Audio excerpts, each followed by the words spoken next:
Testing 1, 2, 3, 4.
Ladies and gentlemen, it's 5 p.m. This is a special work session of the American Fork City Council for February 2nd of 2016.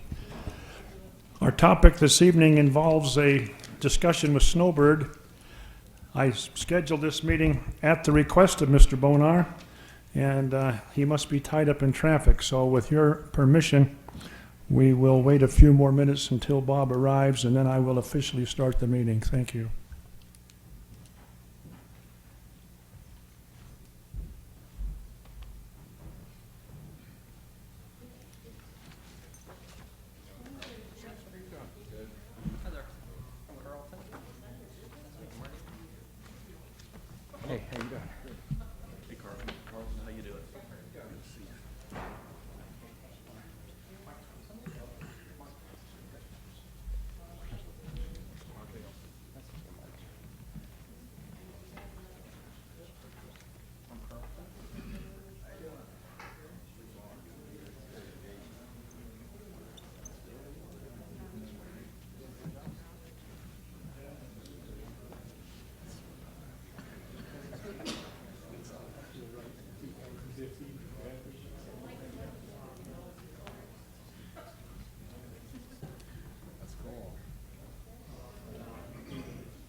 Ladies and gentlemen, it's 5 p.m. This is the American Fork City Council work session for February 2nd of 2016. We have noticed this meeting as required by state law on the state's website. We've also posted it conspicuously throughout the community in order to make the public aware of this meeting this evening. This meeting is being streamed live and can be accessed on the city's web page and also on YouTube if you know the magic codes to get onto YouTube. So this is common with all of our public meetings in American Fork. It's not something we've done special for this meeting. We do all of our public meetings in that way and in a form of transparency. To give you a little background on why we are here. Several months ago, there was an application made by Snowbird to expand into the Mineral Basin, Mary Ellen Gulch area. We were aware of that. We asked the county to be a little more involved.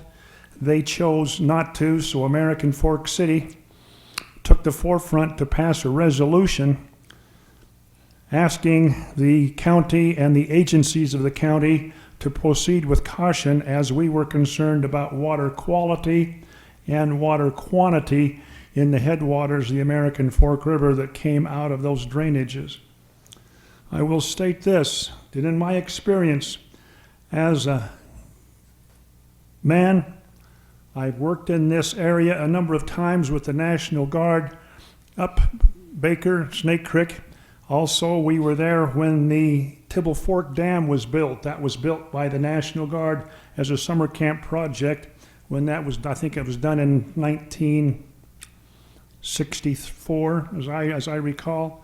Anyway, to make a long story short, I have watched with interest what Snowbird has done over the years. And they have been good stalwarts of the land. The Pittsburgh mine was a great polluter of water in that drainage of the American Fork River, and they took the forefront. They have encapsulated the tailings. They have closed the mine, and that is no longer a problem. However, it's been 50 years since that Tibble Fork Dam was built, and now we're trying to expand the dam and find that there's a number of heavy metals that are in that dam, and therefore we can't excavate the dam. We have to add on the dam and build out. I'd like to introduce a few people if I could. We've invited several mayors, several council members, people that are affected by virtue of the waters that come out of that drainage. Mayor Bert Wilson is here from Lehigh as the largest stockholder in the Lehigh Irrigation Company. He has interests in this drainage. Bert, would you raise your hand so these folks might know you? Like unto it, Mayor Mark Thompson from Highland. Also, Highland City gets their pressurized irrigation water from the drainage of the American Fork Canyon. And Highland City is also the largest stockholder in that portion of the American Fork Irrigation Company. And American Fork City also gets their pressurized irrigation water out of that drainage. And we are the #1 stockholder. Highland's the #2 stockholder, I believe, in total numbers of shares. So they are interested. Mr. Ernest John is the water master for the American Fork Irrigation Company, president of the American Fork Irrigation Board and the Metropolitan Water District, and is a full-time employee for the mayors in the North Utah County to manage the water that comes out of American Fork Canyon. Mr. Ernest John. We also have John Sheese, a member of the American Fork Irrigation Board. He is a water engineer with the Horrocks Engineers as a full-time job and as a part-time help with the American Fork Irrigation Company. Mr. Richard Meekum is here. Dick Meekum is on the American Fork Irrigation Board. He serves on the Metropolitan Water Board and is also a board member for the Central Utah Water Conservancy District, which oversees 5 dams in North Utah County, one of which being Silver Lake, one being Tibble Fork, which are both drainages that feeds into the American Fork River for water samples. There are other people that have been invited here. There might be consultants or other things, and I would ask them to introduce themselves as they come forward. I won't take the time to try and remember the names and the titles that are associated with that tonight. I'm very pleased to have Bob Bonar here with us this evening. Again, it was American Fork that asked the county to slow this process down, that we might ensure that our water quality is safe for years to come, and establish some kind of a system of benchmarks or some expectations that we will know that as the project in American Fork Canyon goes forward, that certain steps will be taken to ensure best management practices as we move forward, to ensure that 20 years from now, they're not hanging me like they're hanging the mayor in Flint, Michigan. That's a humorous, you can laugh at that. With that little bit of a background, Mr. Bonar, if you don't mind, if you'd come forward and introduce your staff, I'd appreciate that, and then we will move forward. Thank you, Mayor Hatfield.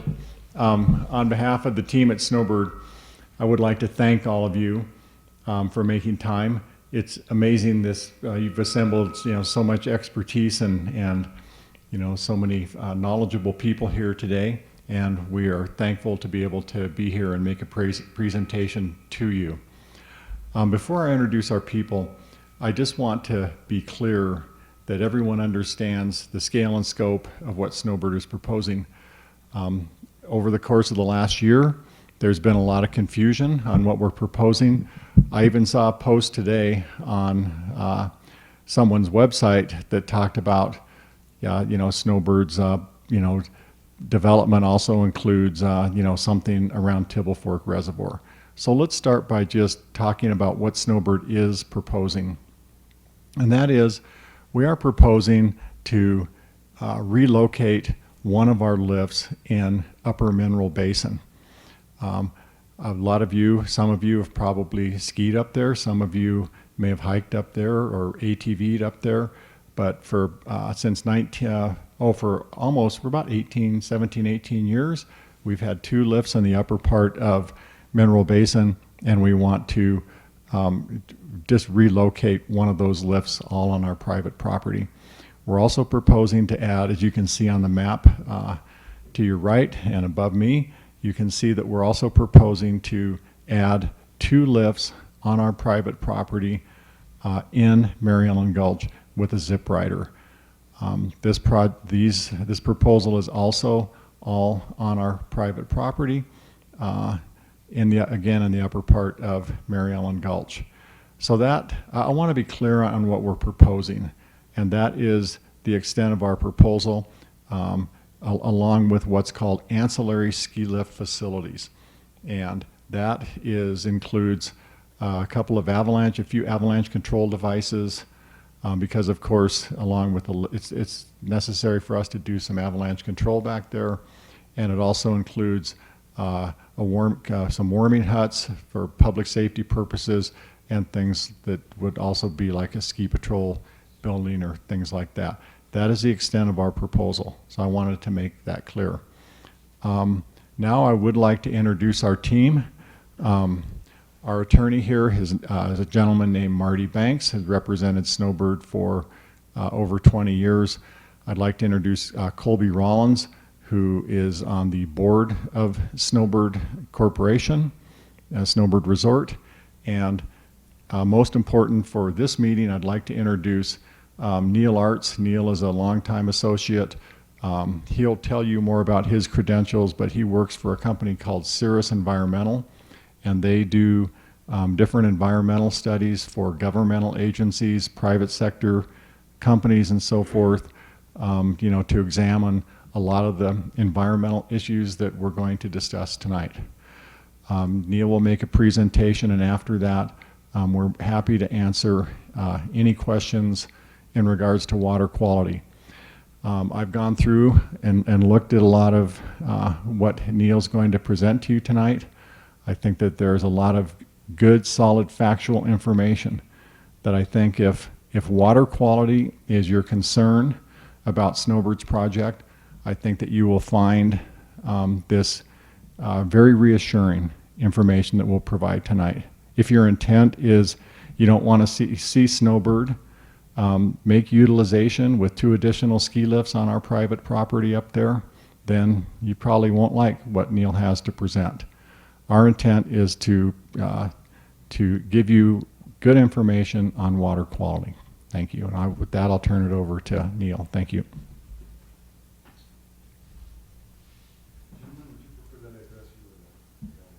Please address the audience, sir. My name's Neil Arts. My company's, well, I guess started a little about me. Bob said we'd run through our credentials quickly here. I have a PhD in renewable natural resources from USU's College of Natural Resources. I've been working in the environmental consulting field for 25 years. Eric Duffin's seated over here. He's our watershed hydrologist and has been with us from the get-go with CIRRUS. CIRRUS has been in existence for 16 years now. We hung out our own shingle in 2000, and the majority of our work involves working under the direction of federal land management and regulatory agencies to review compliance and review environmental impacts associated with NEPA, with the Endangered Species Act, with the Clean Water Act, and with other regulatory mandates. Since we were founded, we've completed roughly 100 such major reviews. The majority of them have been for the Forest Service, and the majority of those have been directed at ski area winter recreational development. Our reputation through these last 16 years has been strong. Any of our agency clients will attest to that, and I think that reflects our commitment to objectivity and to sound science. And I'm confident that that's why Snowbird selected us to do this review. A couple of points might be made to put this discussion in context before we get down to the brass tacks of this proposal and its water quality impacts. Mining-related water quality impacts in Upper American Fork have been recognized for a long time, since the mid-70s. When interest in these issues ginned up following the popularity of environmental activism, the first initial assessments were completed in the late 80s and the early 90s that led to application to the EPA and their decision to list Upper American Fork as a CERCLAS site and in 1992. And CERCLAS is an inventory of contaminated sites that the agency uses as the first shopping list for areas, projects that need further federal efforts towards remediation. That designation triggered a number of other studies by the Forest Service, by the State Division of Oil, Gas, and Mining, by the EPA, and a preliminary assessment was generated, compiling all of those initial results that led to the EPA's decision to issue a NIFRAP, which is a statement that means no further remedial action planned. In other words, they reviewed it and determined that there was no need to move it to the national priorities list, to consider it for Superfund listing, and to take federal cleanup actions. So that left other players to be in charge of doing anything that needed to be done, and indeed they did. The Forest Service, collaborating with the EPA, with Trout Unlimited, with other state agencies, stepped in and completed some of the work that the mayor alluded to. In 2003, the Dutchman mine repository was completed at the bottom of Mineral Gulch, close to the North Fork of the American Fork River, and it combined materials from the Dutchman mine, the Bog mine, the Sultana smelter, a bunch of bad guys up there, and constructed a repository that basically sealed that material in, protected it from water, covered it over with topsoil, and there it'll stay. In 2006, with Snowbird's initiative, recognizing that some of the other more notable harmful mining leftovers were on private land, They constructed the Pacific Mine Repository, taking materials from the Pacific Mine, the Scotchman Mine, and a couple of other targets of opportunity in that neighborhood, and did the same thing, created a repository to seal it up, keep it away from the elements and away from human exposure. All of that initial research indicated that those sites plus Upper Mary Ellen Gulch, and particularly the Yankee Mine, was sort of the third leg of the cast of characters there in terms of adverse water quality effects. And in 1997, Snowbird had started, well, those initial studies indicated that there were basically two issues there. One was portal discharge, water coming out of a mine portal that exited in better shape than it left the site.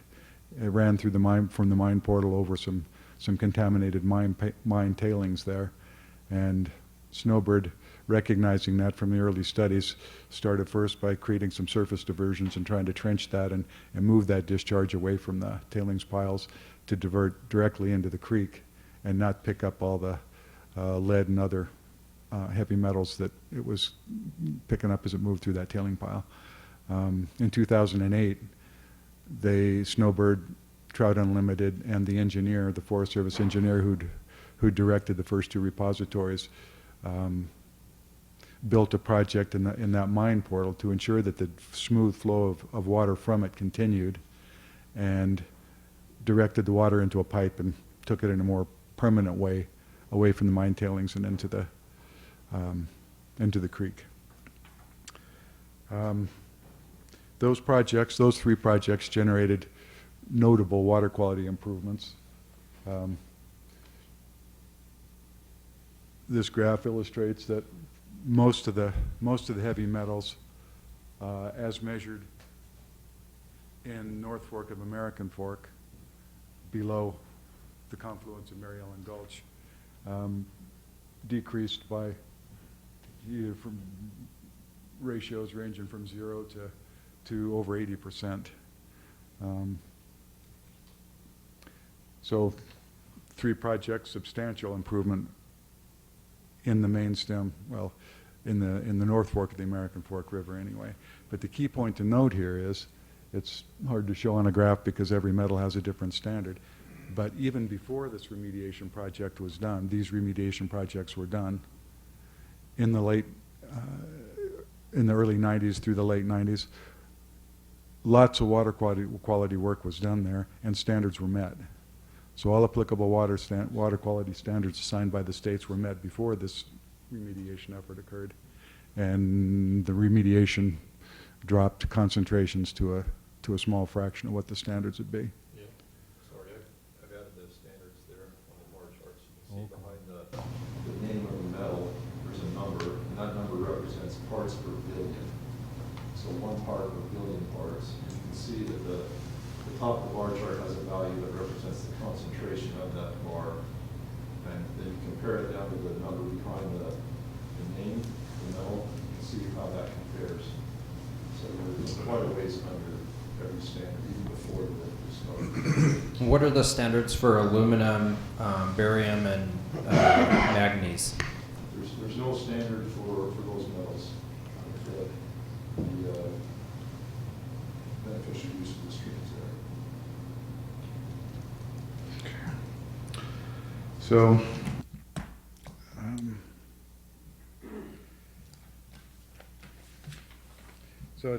it's startling that we could have such alarming situations up in Upper Mary Ellen Gulch, and within a short distance, even 100 meters below the project area, below these mine dumps, even in Mary Ellen Gulch Creek, after the mitigation, the state-assigned water quality standards were being met. So, what accounts for that?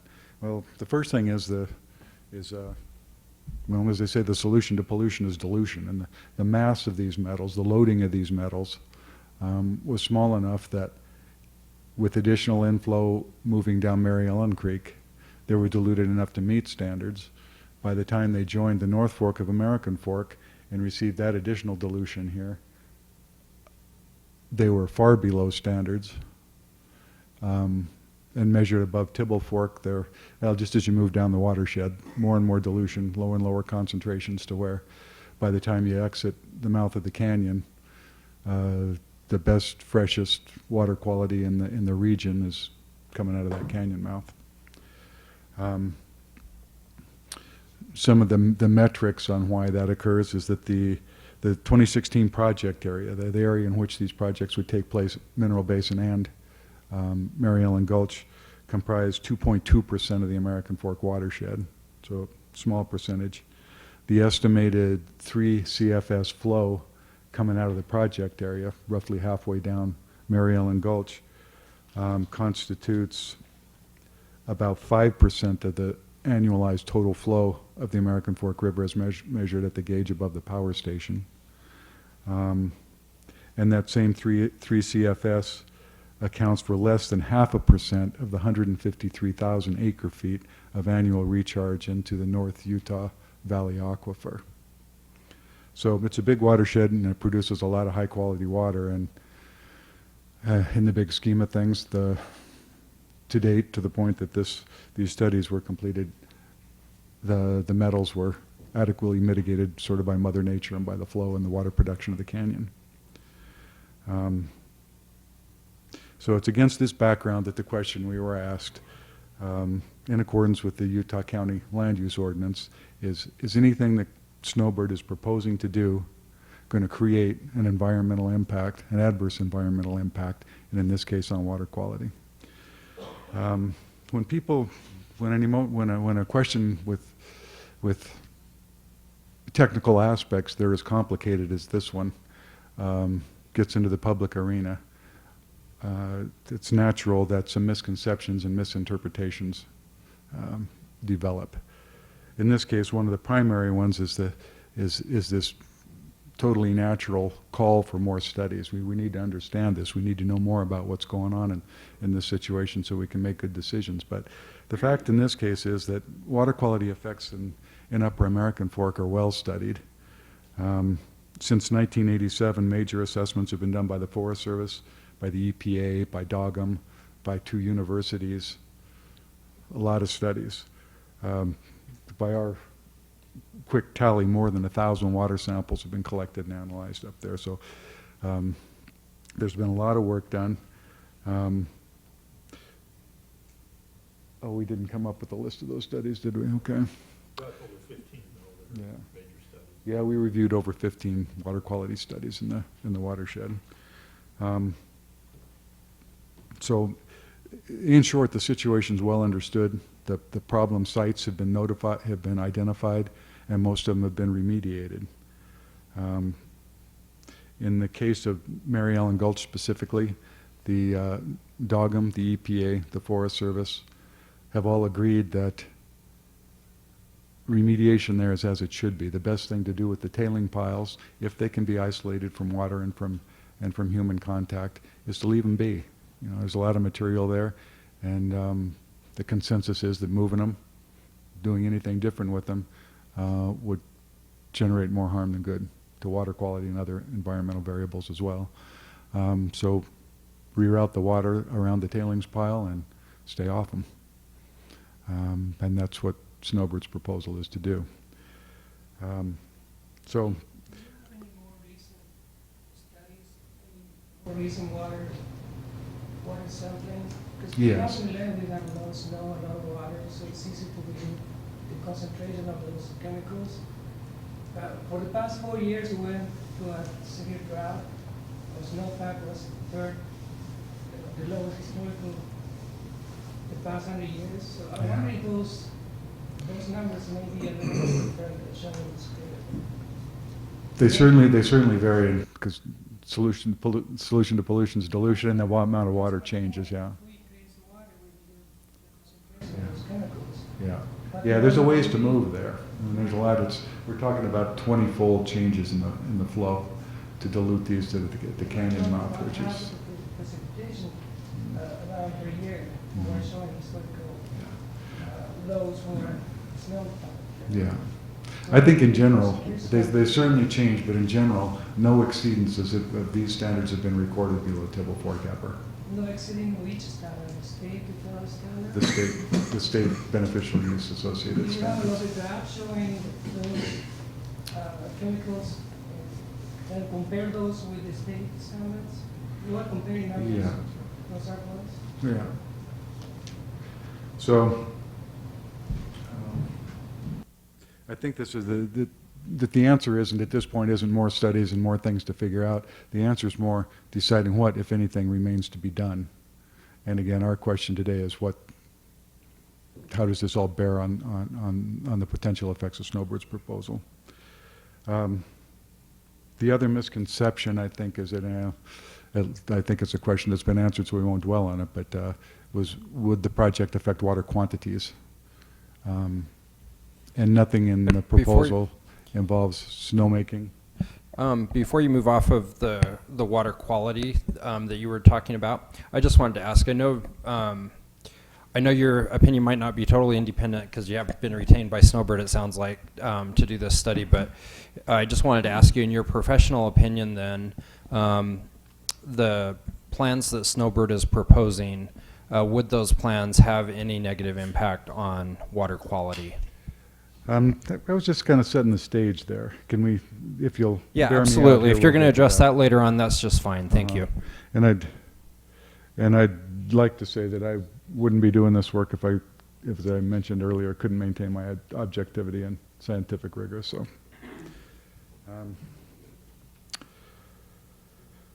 So, yeah, nothing that Snowbird's proposing to do involves culinary water systems, sewer systems, snowmaking, anything that would have any effect on the water yield of the watershed. So I think we can keep this focus that the mayor has established on water quality. So water quality effects. The first issue to talk about, and probably most pressing one to those present tonight, is culinary water quality.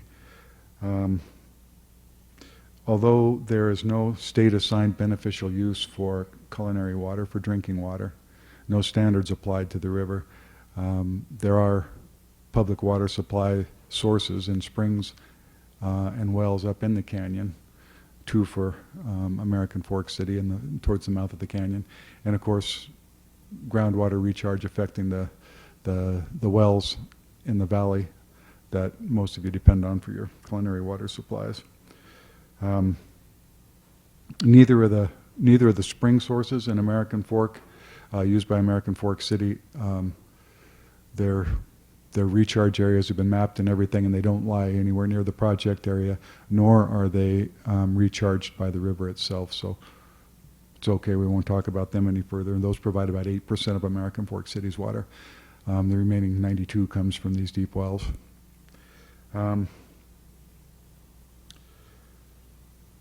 So the river, pardon me? 8.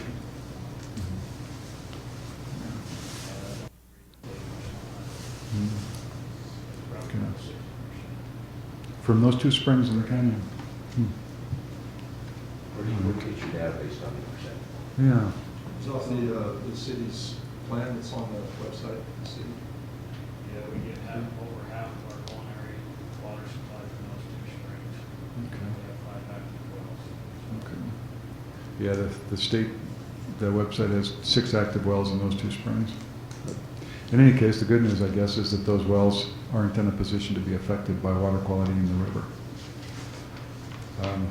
In that their recharge zones extend upwards through gaining reach of the stream, and unless the wellheads themselves were flooded, there shouldn't be any effect on them due to changes in water quality in the river.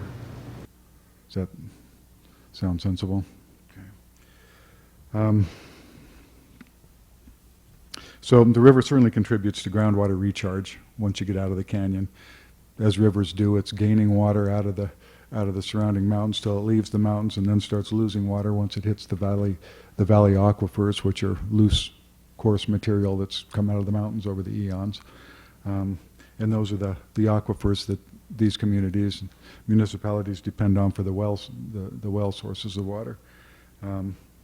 So that makes the quality of the water at the canyon mouth the critical issue in pursuing this impact. So as I mentioned earlier, the USGS notes that the water coming out of the canyon is among the youngest, cleanest, highest quality in the region at this point. And also as noted before, even prior to the remediation work done in the upper canyon, the North Fork of the American Fork, most subject to these water quality impacts, met standards. And then that just continues to improve as you go down. And as the mayor alluded, Tibble Fork Reservoir, settling out sediments, we're mostly talking about particulate matter, about metals that are in particulates rather than dissolved in this surface water flow. And Tibble Fork apparently is taken up a lot of them. Interestingly, when the Forest Service did their mitigation efforts up there, they did quick assessments of, Tibble Fork was drawn down then, and they did quick assessments for total metals in the sediments at the bottom of the lake and didn't find high concentration. So When was that done? early 90s. It's surprising that you wouldn't. You'd certainly expect to, given the reservoir's location and the water quality, hydrology dynamics up in the drainage, but they didn't. So as you flow down, I mean, again, you get to the water to the canyon mouth, and the water quality has always been good. No exceedances noted below Tibble Fork to state assigned standards ever. So I guess overall, my take on the groundwater issue is that it's unrealistic to think, it's simply unrealistic to think that enough metals could come out of upper Mary Ellen Gulch to, number one, start exceeding standards in lower Mary Ellen Gulch Creek, much less the several-fold increase that it would take to simply undo the efforts of past remediation projects and get back to where it was before they were undertaken, and then multiply that several times for each of these metals to get to where that upper fork didn't meet standards, and then overcome 20-fold dilution to get to the mouth of the canyon and have any significant notable impact on water quality, much less an exceedance of the standards that are in place there. There's just too many factors at work to whittle those concentrations down for that to happen. And really the proof's in the pudding. If we look back before the remediation projects were done, back to those studies in the late 80s and early 90s, if there were going to be a problem, if those metals were going to manifest in the watershed down here, in the aquifers down here, wouldn't they have done it then? Before remediation efforts were done, and there were a lot more metals in the creek. So it's another argument against more studies. I think the studies have been done. That's the best kind of science, is when you can look back and see that the data is already in hand. And we have that. Some other considerations just about the groundwater dynamics, and it's really complicated, and it's not technically my specialty by any stretch, but we have found that the recharge zone as the water comes out of the canyon mouth is a primary zone, a secondary zone, a tertiary zone, and then you get into discharge where the river's no longer recharging groundwater, but rather groundwater is recharging the river again as you get out towards the lake. That primary watershed is in a delta of sediments around the canyon mouth that are defined as the primary recharge zone because they're not separated.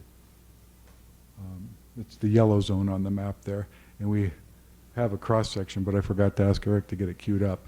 But you don't have any distinctions, any layering and bedding that separates the coarse material that the wells tap, where water moves freely, with finer sediments that keep water from passing between them. So that upper zone is relatively small, and by our mapping, it looks like fewer than half a dozen of the primary Highland, American Fork City, and one Pleasant Grove well, I think, are in that unconsolidated aquifer. Are there? Okay. Another point to note is that the rest of the wells are further out, and what happens is that river water gets above those confining layers, those fine material layers, and stays at a shallower level than the wells generally tap. The wells go down through that confining layer into the protected aquifer as recognized by the state, and in general aren't affected by water passing over the top of them at shallower levels. So your wells are down in areas, once you get out of that initial, that primary recharge zone, out into the green there, then wells aren't tapping water that's potentially affected by the river water quality anyway. And the, All the wells are affected by any recharge at the mouth of the canyon. All of that water moves through the aquifer to all the wells. you know, if you look at the way that the USGS modeled it, soon after the mouth of the canyon, you start developing that lens of fine material of sand and clay that the water doesn't go through. Sure, but anything that goes into the aquifer up above, right at the mouth of the canyon, will go through the aquifer to all these wells. Everything that's flowing past the wells in the secondary recharge, no, it won't get down into the aquifer. But everything that recharges at the mouth of the canyon will eventually reach all the wells. Well, I guess that's the most definitive study we've seen of it in recent is the USGS study from early 90s or something, and that conflicts with that. I don't believe it does. What you said is true. Anything that flows down in the secondary recharge area is not going to soak down to the intake. Mm-hmm. Everything that right up here on your graph right there,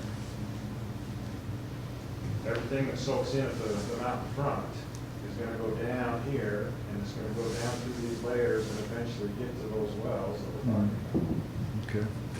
Well, again, maybe the proof is in the pudding, and it's in water quality monitoring in those wells, since from the 40s until today, show one single exceedance of a water quality standard, and that's for sulfate, I believe. So, if it's getting in there, then I guess that just attests to the fact that it stayed pretty clean through the period of even prior to the remediation. The other point to note about that aquifer is that 28% estimated by the same USGS report of the water going into recharging that aquifer is from the river's tributaries from surface flow, and 70% is from bedrock aquifer, which is metals in solution and which is not affected by flow in the river, by water quality in the river. So I guess with those factors, to the degree that they hold, even if the worst of the worst case happened and something heinous happened up in Mary Ellen Gulch that dumped some huge glug, this, for all the reasons elucidated earlier, the unlikely event that something that the water quality at the mouth is affected, then there's still a number of limitations in place to minimize any effect on culinary water in the valley. Even though you claim that it's a rarity that it might happen, who's liable? Is Snowbird liable? Is there any liability assumed there for land you've owned for 40 plus years with these mine tailings? So if so, I know, and so as an American Fork citizen, the risks outweigh the odds. So who's liable? If the unforeseen. It'd get complicated who would be liable. It's a process to dig through and see who's got money in their pockets and who's most responsible for the original situation that created the impact and so forth. It's not clear. I suspect that Marty could shed more light on that.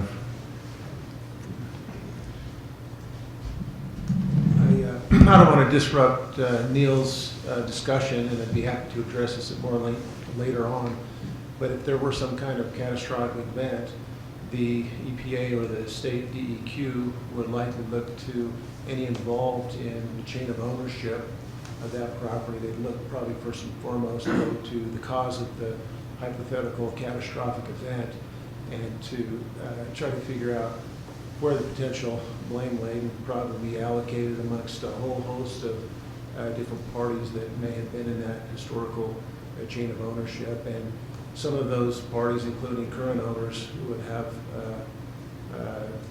different types of potential legal defenses available. As a practical matter, in terms of the EPA or the DEQ's approach, they would gather up as many folks that could be swept into that net to try to get together a team of responsible parties, if you would, to collectively reach a remediation result.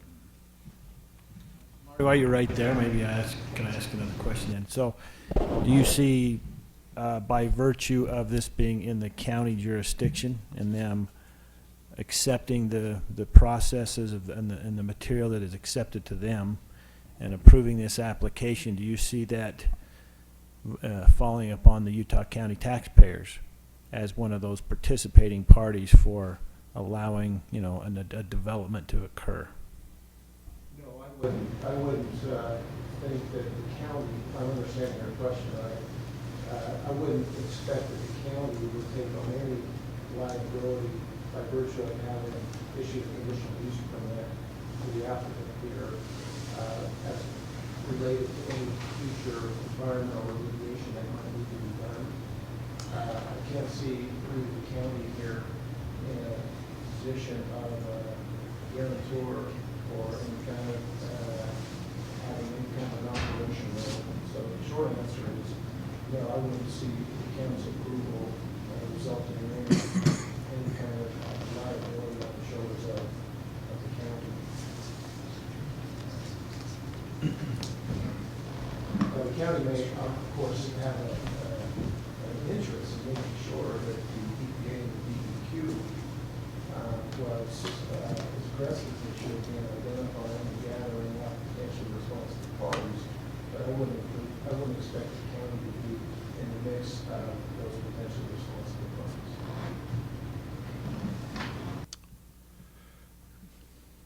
And I guess just to reach back once to say how unlikely that event is to run through that math again, you need a several-fold increase. It's multiplying the current yield of metals a number of times before you get back to where they were 20 years ago before these remediation projects were done. And then another 20-fold increase to get past the dilution effect as you go through the system. So why should we want to accept going back to what it was before remediation? Why shouldn't we demand it remain at least as good as it is? yeah, in all likelihood it would. I guess I can ask this question to Mr. Bonar. Snowbird's got a great deal of publicity out of the work that was done in Graveyard Flats, the Pittsburgh mine, that's been well documented, and they did a great job on that. But we have now the Yankee mine and the Globe mine, and they are every bit as bad as what you had when you entered Mineral Basin. Are there plans to curtail that water flow into this drainage? Are you prepared to close the mines, wall them off, dam them up so this heavy laden water, metal water, doesn't continue to flow into the upper water of Mary Ellen Gulch?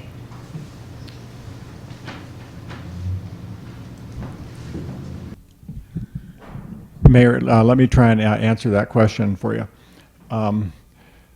At the Yankee mine, Neil talked a little bit about it and had some of the dates on that.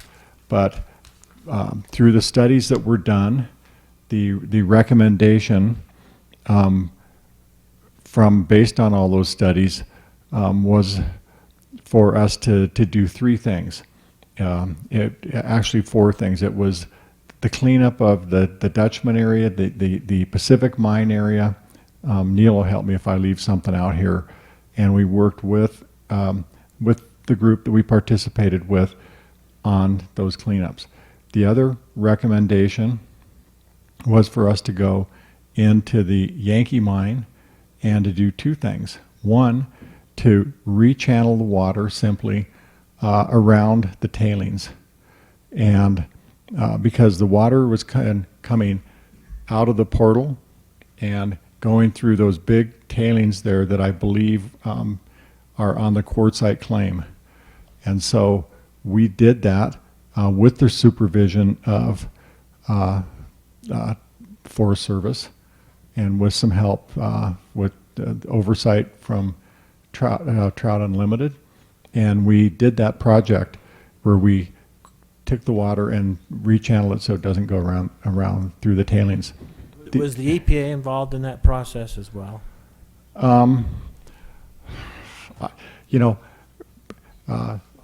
Councilman, what I do know is, Marty can answer that. What I do know is that we had to go through a process to get the EPA's sign off on the project, and I think that they had some level of oversight on it. And I also know that again, going back to the publicity that the mayor was talking about, that all of the participants, and again, the main participants in that were the Forest Service. Tiffany Jewelers kicked in, I think, $500,000. Trout Unlimited was very supportive of that project, but all of the participants, including Snowbird, were given awards by the EPA, for getting this whole thing going. So these guys can give you, Councilman, more information on the EPA's involvement. But I want to finish the fourth thing, Mayor, that was suggested through all those studies that were done was just to simply stay off those tailings. It didn't make sense to try and move those tailing piles there. And so the fourth thing was just to stay off those tailing piles. And there's nothing in our proposal that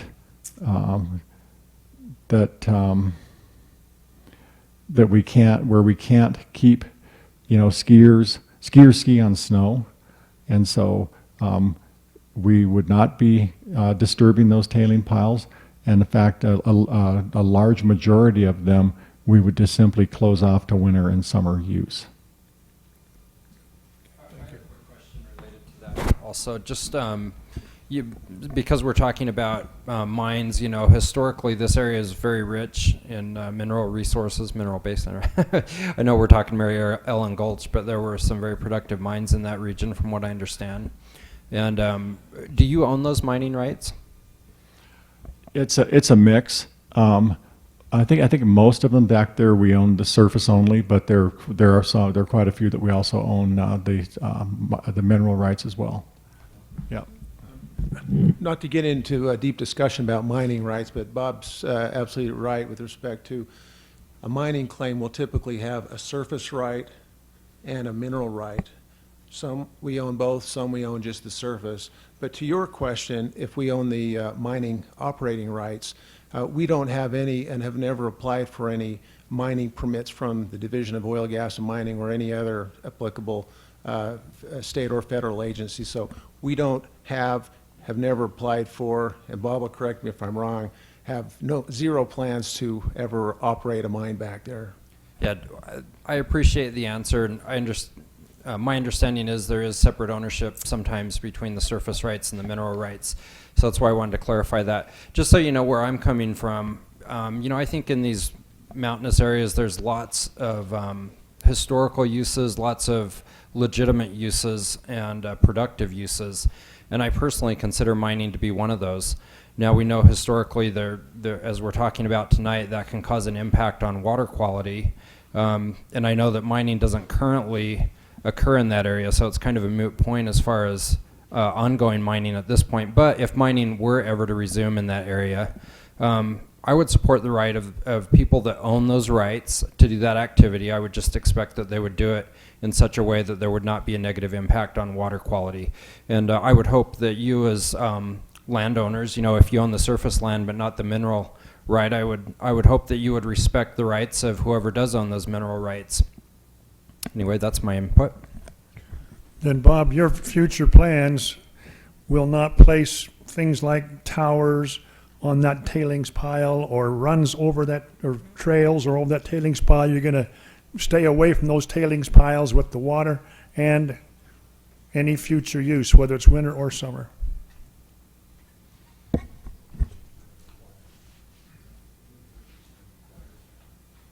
Yeah, I think Marty was just giving me the answer there, Mayor, and that is that the mitigation plan, requires that we do that. Okay. Are you satisfied with the sampling that has been done to date on the drainage of Mary Ellen Gulch?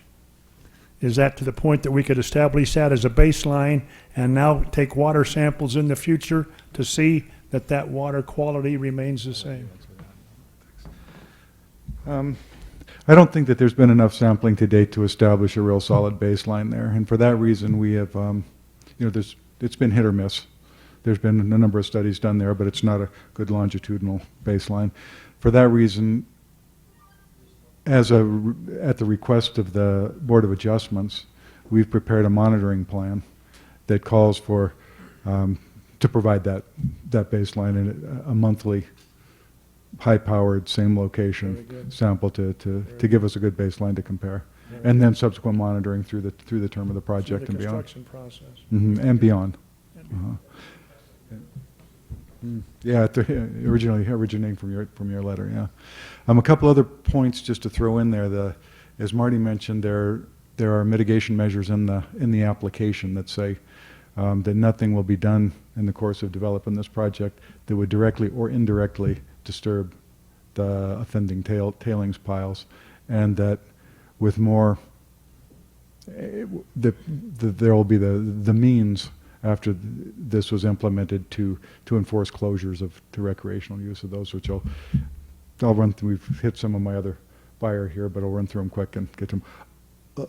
Other point, when water quality was assessed in the late 90s for a phase 1 assessment there, the worst water quality in upper Mary Ellen Gulch for some metals was a naturally occurring bog up high in the cirque up there above any mining activity. So the idea of keeping it pristine or something is really beyond the ability of the humans to take care of at this point.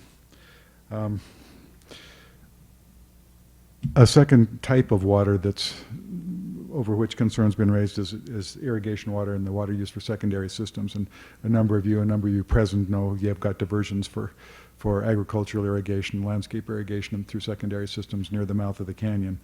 I guess the short on that is that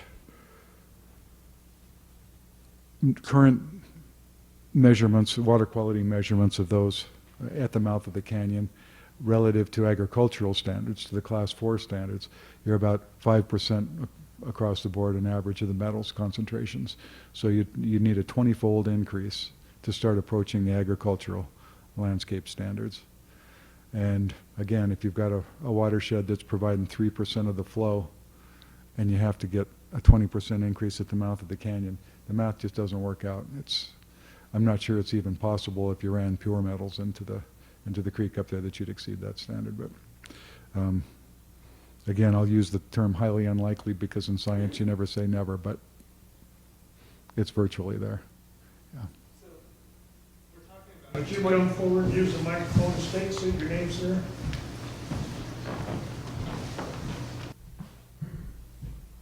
Kevin Rhodes. I'm actually a resident of Highland, but I was very interested in this presentation. Just a quick question. You keep saying that to reach that, where it becomes beyond the standards, it requires a 20-fold increase. In your opinion, what is a significant enough increase to be of concern? Right? I assume that it's less than that 20% or that 20-fold. So if you could address that.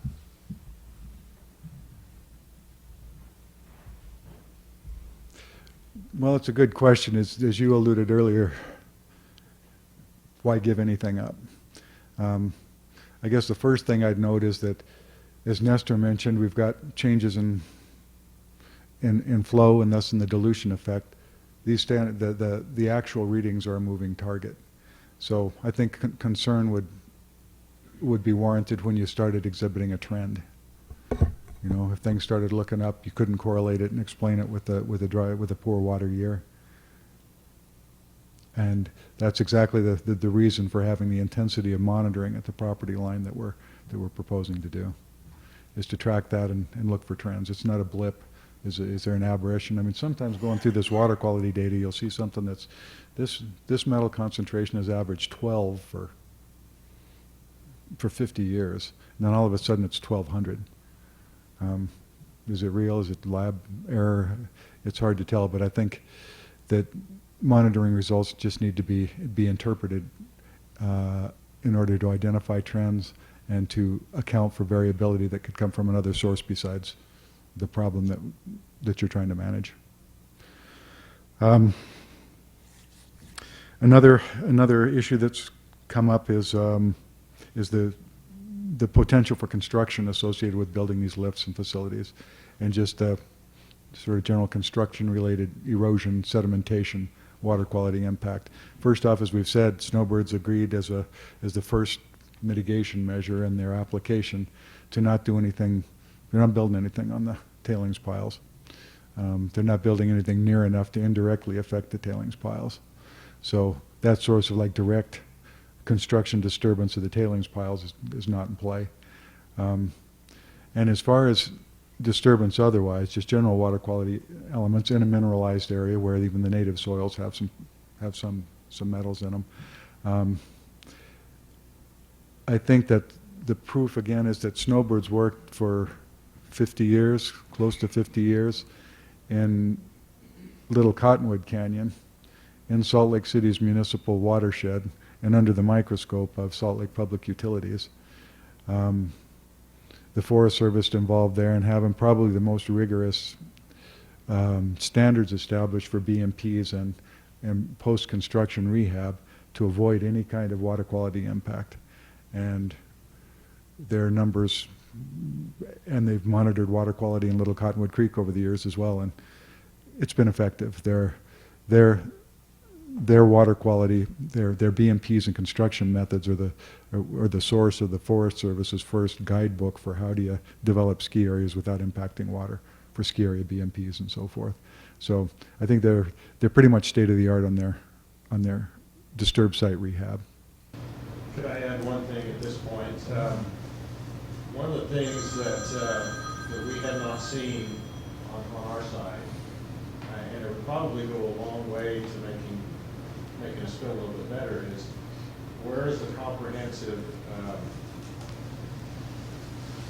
I should say, inventory of mines and related material compared to the detailed construction plan, so that we can see that you're not constructing next to it. We haven't seen anything like that. All we hear is, we're not going to get anywhere. Yeah. I think it's, in a sense, it's visible in the application mapping, and the County Board of Adjustments has been provided a lot of information that maps those, where the tailings piles are and so forth. We have not been, if there's anything of that detail, we have not been able to see it. Mm-hmm. Have you provided that with detailed inventory of mines and a detailed construction drawing of where you're going to put the power, Yes. where your construction will be? Yes. Detail that has been provided To the Board of Adjustments and to the county planner, to Bryce Anderson. and it's what they send out in all the packets that they've sent out to all the. I'm not sure, I don't know what they've sent. Oh, we'd ask Marty that question. Marty, has that been released to us? Everything that we've submitted in connection with the application has been submitted to Bryce, and none of that's being protected under any kind of confidentiality or any kind of privilege or anything. So everything Bryce has, we don't have any objection to it being made available. And I suspect that he already has made that available to anyone who's asked, either informally or under a memo request or in any other form. Sorry, who's Bryce? He's the Utah County Planner. Yes, he's Okay. the associate director.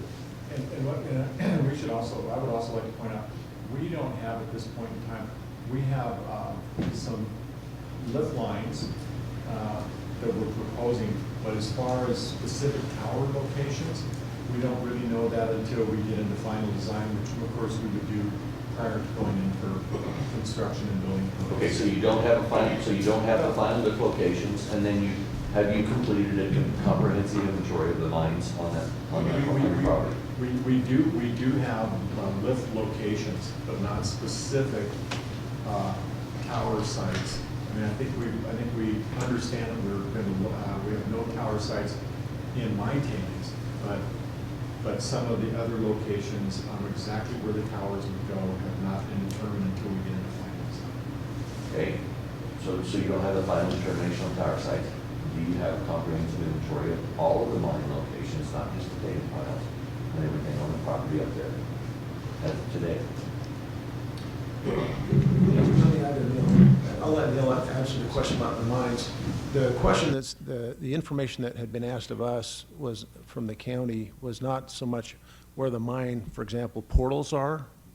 The thought being that didn't really have any potential impact in terms of water runoff. We know where the big mine piles are, and those are identified on the map submitted in connection with the applications. In terms of identifying specifically where the towers will be, to elaborate just a little bit on what Bob mentioned, it's kind of a two-stage approval process with a conditional use permit. And forgive me, I'm sure I'm not telling you anything you don't know. But first there's the conditional use permit approval. And then subsequent to that, digging down a little deeper, before we can ever install a lift, we have to get the building permit. And it's on that building permit where the exact locations of the towers will be. And because that final engineering isn't done yet, but obviously will have to be done before the building permit can be issued, the way we've dealt with the concern I think that you're raising is that we've identified the proposed towers that are in close proximity to the known tailings piles, and we've put those known towers on proposed sites before and after the pile, so they're not in the pile. So you just simply have, in the case of the one lift, a cable going over the pile. But we have indicated in the application that in final engineering and in final building permit, we would stay away and have a commitment in the mitigation plan to stay off of those piles. But I'm specifically asking, not just the piles, but the portals. So conceivably, you could have a portal that today is not discharging water, that you could locate a tower or construction at that point. Is that correct? Are you missing a step on your approval process? Or you get your conditional use permit that says you're allowed to develop this project in this lab. Then you're jumping to the building permit. Doesn't the county have a site plan stage where they require a building, location, geologic studies, and a soil report, mapping of any of those mines, the depth of those foundations, the impact of the construction? Are you going to be upsetting the stability of the mountain by doing anything you're doing or proposing with your project? Yeah, the county ordinance indeed specifically has a rigorous requirement for much of the detail that you've just identified. However, some of that detail is not required at the conditional use permit stage. For example, exactly where will that tower be?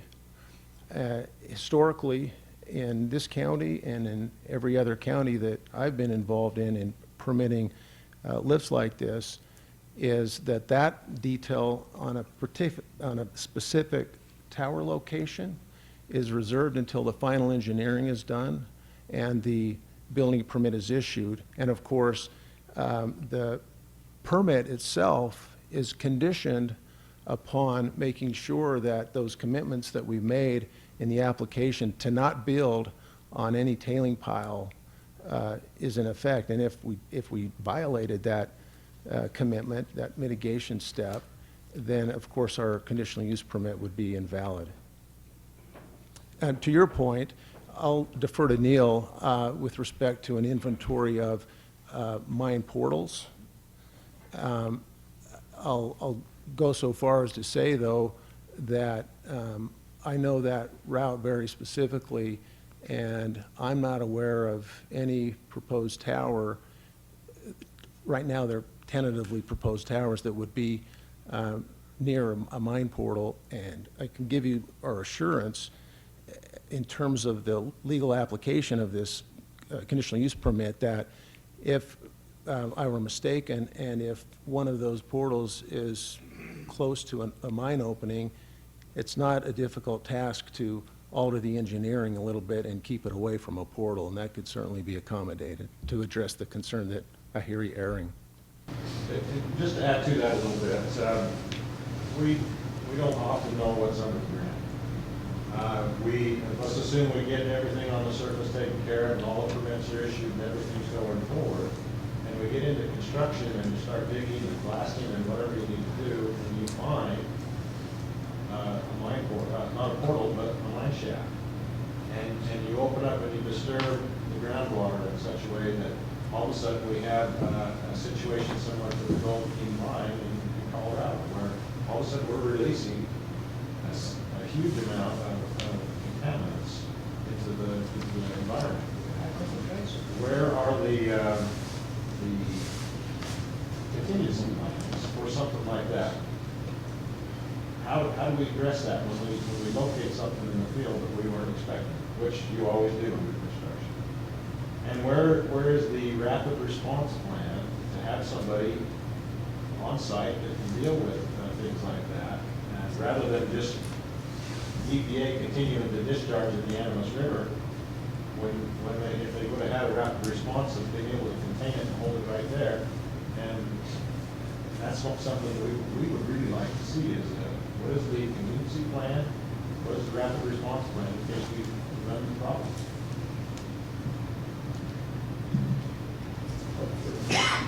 Yeah, I guess I can't speak too directly to an emergency response plan, but I can put that in a practical perspective. I think we know the footprints of, subject to final design and engineering, we know where the footprints are, and we do know where the mine leftovers are. If you've worked with that before, you probably recognize that it's putting a lot of puzzle pieces together. The old American Fork Mining District reports that include plates of what the mine workings were. Sort of the most, without boring everybody for 10 minutes, one side you've got USGS maps that show portals and explorations on them, and that's a place to start, but it's real crude. In terms before Snowbird acquired these properties over the years, then assessments were done then that dug deep into finding all of those old drawings, the Calkins and Butler report that described things in detail, finding that, matching it up with things on the map, spending the time in the field to match all of that information up with what you observe in the field, finding the portals, finding the recorded dogum drawings of the mine workings. All of that's known, and I think that, to my mind, the best remediation is to say in this process of review and final approval that Nestor and you referred to and Marty responded to, that there'd be a lot to know up there to know where everything is. There's not nearly so much to know that you're not stepping on something. Getting clearance for this spot, for this tower, and this location is relatively straightforward compared to documenting every bit of mine working up there, but the latter has pretty much been done as well. I think the point being is not that you locate everything exactly. I don't know that that's possible. You just mentioned the difficulties with that. But doing the best that you can, but having a contingency plan and a rapid response recovery plan. That's how do we address those things in construction that come up? Yeah. Well, there's probably people in the room that know that better than I do. My suspicion is that there's the state DERR and so forth has provisions for that. So Snowbird hasn't even had that conversation in a room? Bob, anyone answer that? I mean, you guys, do you even think about down the road if a Gold King mine scenario were to happen? Yeah, probably after that scenario, everybody who's involved in any kind of work in a historic mining district's got to give pause to think about that. So what's so wrong with studying a little bit more? I know you say there's no need for more studies. What's the harm for Snowbird to study more about the Yankee mine? how many gallons of toxic water are plugged in there? What's the harm for Snowbird to figure that out? I don't think there's any harm. I think it's probably a good idea, and I suspect that it, particularly after the Gold King mine, they're in all likelihood going to undertake something. Not to put words in Bob's mouth, but I suspect they would. And but the point that I'd bring us back to is that situation, whatever the Yankee mine is, it's there yesterday, it's there today, and it'll be there tomorrow, because Snowbird's not doing anything with this proposal to alter whatever that situation is. Can Neil, I got a couple questions along those lines that involve you two. Correct me if I'm wrong, but you quote a lot of studies that have been done, but all of those studies have been done with no development plan. Those studies were done within the status quo, am I correct? Those studies are not done with you planning development. The studies have all been done leaving Canyon the way it is. Now, you and I know that's not going to happen. Things are going to change. Games are going to change. You've got some rights. I'm not trying to take away from those, but I'm trying to ask. Every one of the studies that I could find, that I've looked at and dug for, have shown that they were based on leaving it alone. And you made a comment with the cadence, leave them alone. Can you show me a study that's been done that your development and the things that you're doing will not affect your water quality? Well, you know, let me say a couple things. One, you know, I would ask you to dig through your records and look and see, you know, since Snowbird's been back there, you know, what have we done to water quality? Okay, we built 2 lifts back there, and I would ask you to look at your records and see if subsequent to us building those 2 lifts back there, you know, did we have a negative impact on water quality? And I would ask you to look at your records and also look at Snowbird's track record on, you know, not only after we built those 2 lifts there, but, you know, the things that we've partnered on to clean up your water. You know, I'd love it if you'd, you know, say thank you that we've already done the most significant, you know, post-mining era cleanup on water in American Fork Canyon and get some credit for it. But I think a lot of the answer to that is look at the record since we built the 2 lifts back there. And I would also say that to help to answer some of your questions about the, you know, about a remediation plan, you know, ski resorts throughout the West, you know, whether it's Snowbird or the Alta or Brighton or Park City, Solitude, Aspen, a lot of the resorts in the Sierra Nevada, they're built with these same issues because they're skiing in areas that at one time were heavily mined. And they've done it successfully. They've done it by and large with having little or no impact on water quality.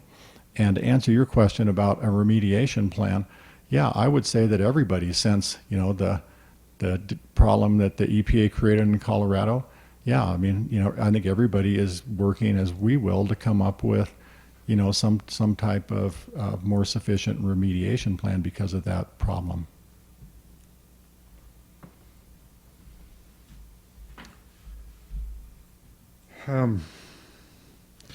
This sounds like ask you a small quick question? change after this discussion, but We've got some real good professionals in the room here, and to the point of where a shaft might be and how they have, you know, I'm sure they just, in the day, they just moved them around. It was a very primitive type of situation, we know.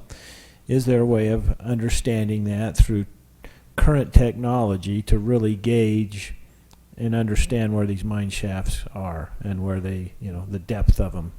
How far do they go into the mountain? And really, what is that footprint? I mean, if we could do that and we start laying it out on a piece of paper or on a Google image, and where we can put the shafts, and maybe we have to miss all of that. So, is there any technology available to map it? you know, I hate to be old school about this, but those guys who went back and drew the mining plates and mapped the geology and the workings of those mines back in the day, we'd be hard pressed to do anything better than that. I mean, the staff compass, rod, chain, and a smart surveyor. they really nailed things down. Frankly, the hardest problem in finding those shafts and those mine workings now is getting those old drawings rectified to where they actually sit on the earth now.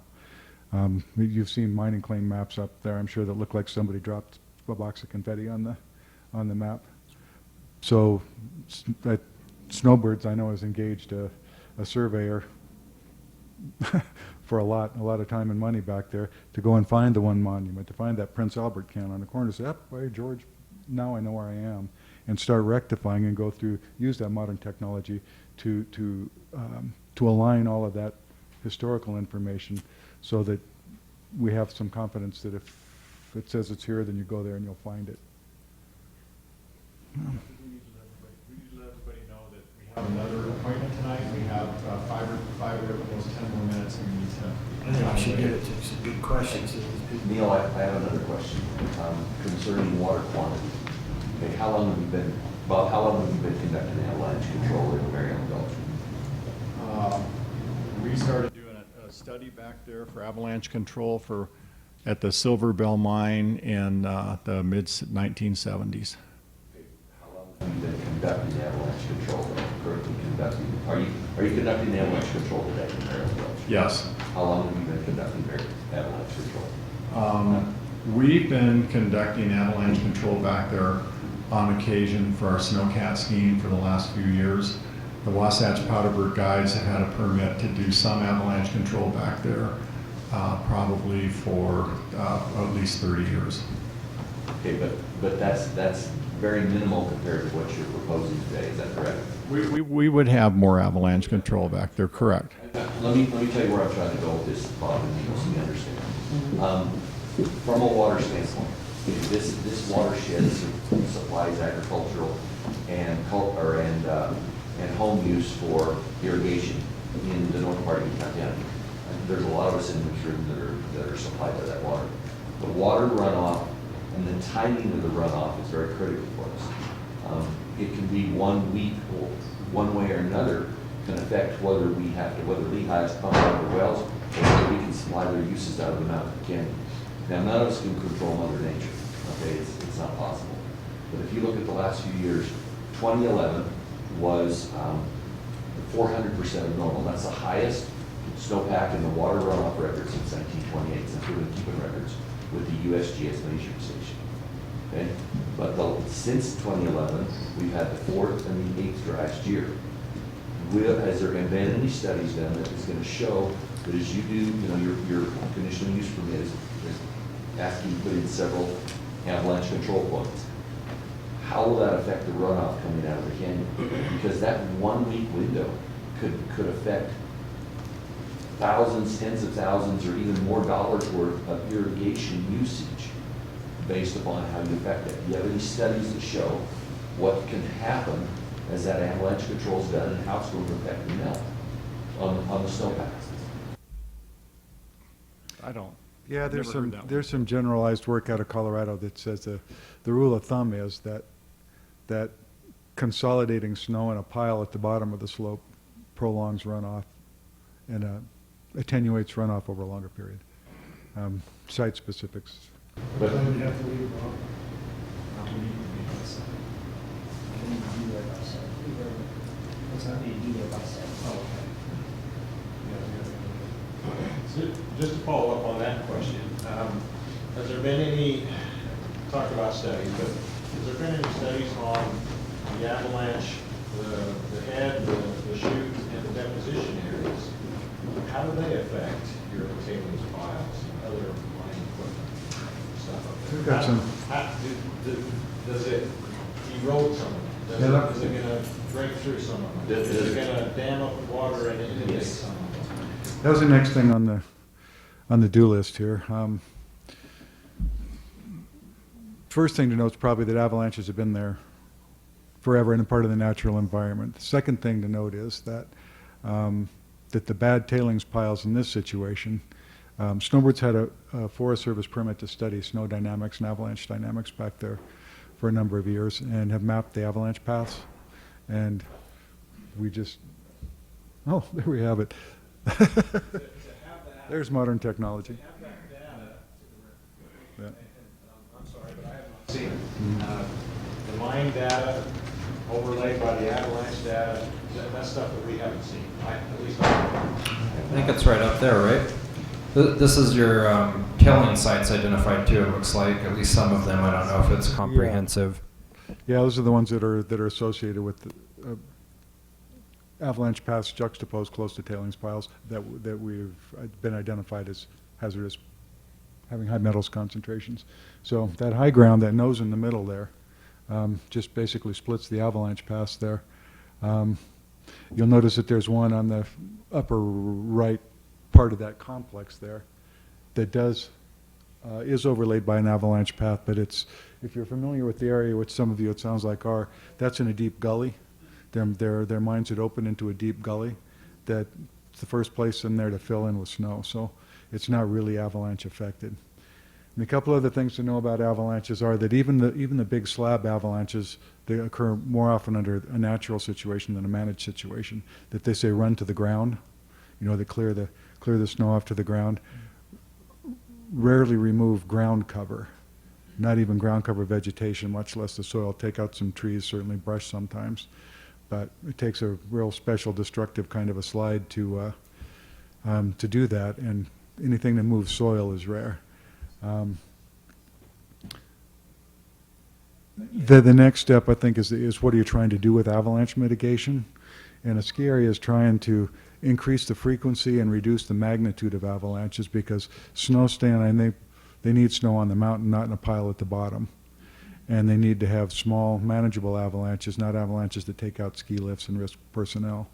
So this scenario would have more avalanches that would be smaller, get rid of excess instabilities and stuff like that, but try to keep as much of the snowpack on the mountain as possible because they want to ski on it.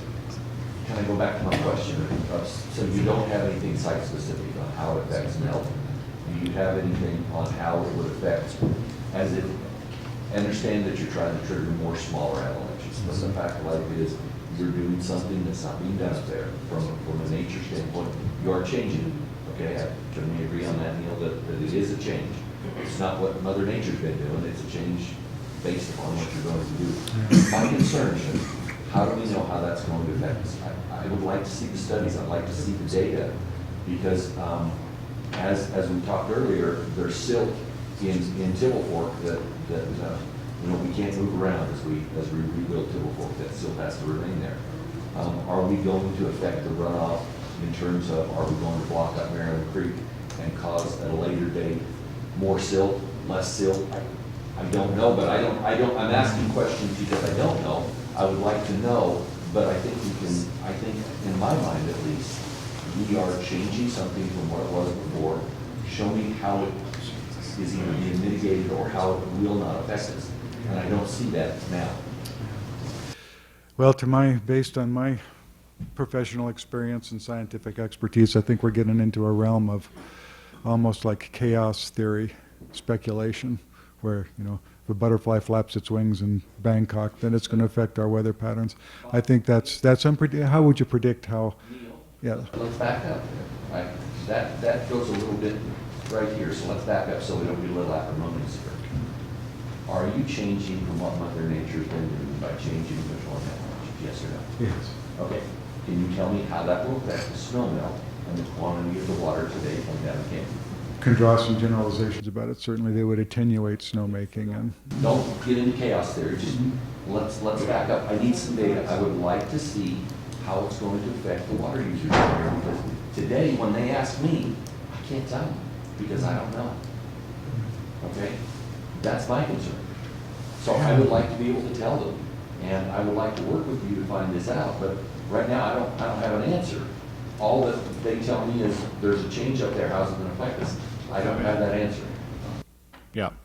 I was just going to say, I mean, Mother Nature is a range of extremes. And you just mentioned I think 400% one year. 400 to 7 the next year. Yes, I totally So agree. I think anything that Stover's doing up there is going to mitigate those extremes of being back towards the center. You know, we can't, Stover's not going to make precipitation, they're not going to increase or decrease snow, but they're going to, you know, knock the avalanches down so you don't get a huge one. So you're relocating snow Do you have? That's just a, scientific observation. You are relocating snow. Do you have plans to do snow making up in Rio and Gulch? Not currently, we don't. Okay. But in terms of the water users, back to that question, I think you just say it's not going to lower it or increase it, it'll just move it more towards a moderation, kind of like what a reservoir does for temperature. What takes off the peaks and the valleys and just it brings it towards the middle, whatever that means. I might add, if it's helpful, that we have some documentation, some correspondence from Doppelmayr, the folks who build the equipment, the folks who design these kinds of runs, and they offered their opinion about this phenomenon of having smaller avalanches to avoid the big one, and the impact that's going to have, the positive impact that's going to have in terms of not affecting those tailing piles. In terms of if that's what you want to have, it's in the record. And I would like to have, that's like I said, I've been asked questions that I can't answer, so that's why I'm coming to you. As changes go. Everybody, let's take one more, and then we need to go up to Cedar Hills for another similar meeting. And if there are questions after this one last one that are unanswered, we're happy to have you come to Snowbird and we'll answer more questions. American Fork's water system, and just to summarize a little bit on the sampling, from what you said, you're going to continue to sample pre-construction, during construction, and then post-construction. We'll continue that every year, so if something changes with any of that sampling, if that increases, with any of our sampling down here, or something was to change, I know you used the word unlikely, but that unlikely sometimes turns to likely. And, if there be any bond put in place that, who's, the question's been brought up as far as who's liable. As the operator of the water system, if our water system, to flush that system out, or a well goes down, or a spring goes down, or whatever the case might be, who's liable for it? It might, the city, our guys are going to be out there doing all that work. But I know these are questions, but is there a bond or something, or what? Well, first off, let me talk about the monitoring plan. I think that the plan that we've been working with the Utah County on is a 8 or 10 year plan. 10-year plan for water monitoring. We're happy to go beyond that and continue to monitor. We've done that, you guys, at our expense with an independent lab in Little Cottonwood Canyon Stream for the 45 years that I've been there. So we have water records for 45 years that can show you the water quality, some of the water quality issues, studies in Little Cottonwood Canyon, and we would be happy to continue to do that. I think that Marty and Neil talked a little bit about some of the liability issues, and I think that a lot of those, what they talked about, is pretty much answers a question in regards to posting a bond and things like that. I don't know if you have anything to add to that, Marty. And that is, Neil made mention of this with respect to a bond. Whoever's liable legally is going to be left holding that.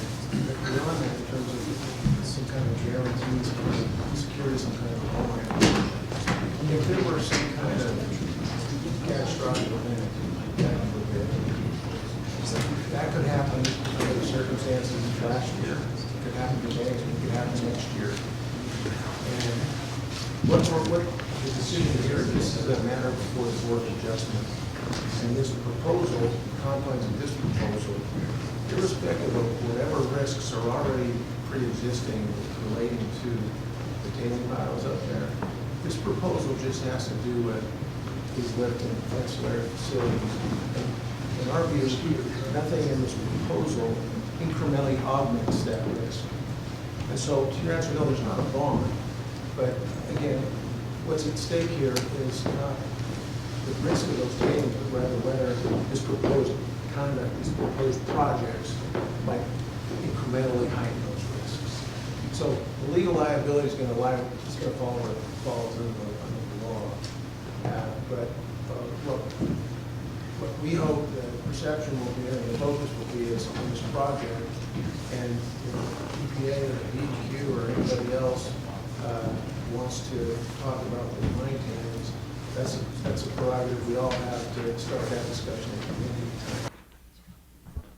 We thank Mr. Bonar and his team from Snowbird for being with us tonight. I would ask Mr. Whitehead, following this meeting, if he would assemble the American Fork team in the workroom downstairs. We've got some more things to do. Appreciate your attendance this evening. This meeting is adjourned.